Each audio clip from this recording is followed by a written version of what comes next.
Hey guys, it's Doug again, and today we're going to check out two new magnifiers in our Lumi series line.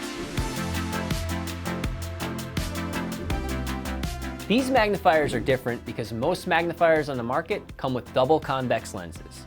These come with the spheric lenses. Now, spheric lenses are usually more expensive to produce, but the image quality is far superior. This means you'll get a nice clear image with minimal distortion, something that you just won't get with a normal magnifier. It also comes with a 7-power spot lens for those really close-up situations. With 3 built-in circuit onboard LEDs, 2 brightness settings, and a diffusive cover, you'll get a well-lit image that's not too harsh on your eyes. As you can see, this magnifier comes in 2 different sizes. The 2-power has a larger viewing area, while the 2.5-power is better for those who need a little more magnification. So if you want a clear, crisp, magnified image, you should really check these out.